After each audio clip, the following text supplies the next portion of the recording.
une journée avec nous en Erasmus en Suède. Moi je m'appelle Mathéo, je suis étudiant à l'ENSGSI, j'ai fait un bac maths physique. Et toi Lucas? Et pour ma part, moi c'est Lucas, à l'ENSGSI aussi, et j'ai fait un bac maths physique aussi. Pour déjà expérimenter la vie dans le nord, donc voir comme on peut le voir ici la neige très tôt en hiver, voir aussi comment ça se passe un peu la culture suédoise. J'avais envie d'expérimenter la vie un peu comme à la campagne mais avec une ville, donc ce qui est le cas ici, et aussi les températures très froides. Pour notre Erasmus, on est à Luleå, une ville tout au nord de la Suède. C'est une assez petite ville quand même, mais c'est une des plus grosses universités de Suède. Alors du coup, on a été accueillis directement à l'aéroport, on est venu nous chercher en voiture et on nous a déposé ensuite à notre hébergement.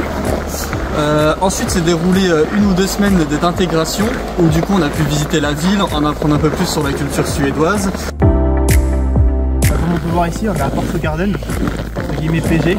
C'est juste plein de regroupements de logements solo. Et un peu plus loin par là-bas, il y a les logements en colocation par 4.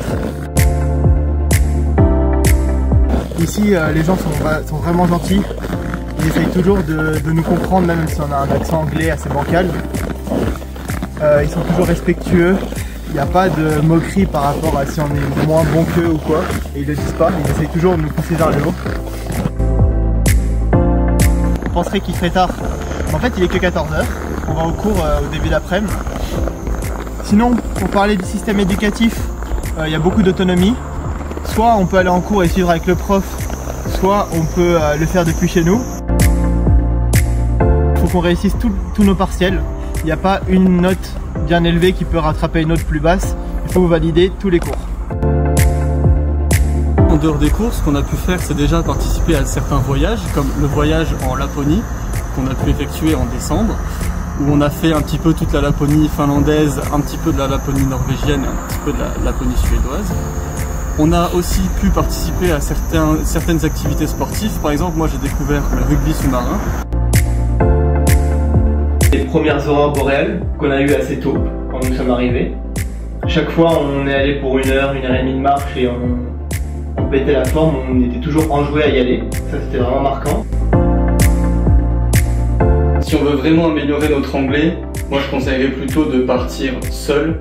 Parce que nous on est partis à 2, donc c'était quand même plutôt rassurant entre guillemets. Mais effectivement ça a peut-être pu nous empêcher de se retrouver un peu dans la galère et du coup d'être obligés et forcés de parler anglais. Merci de nous avoir écoutés.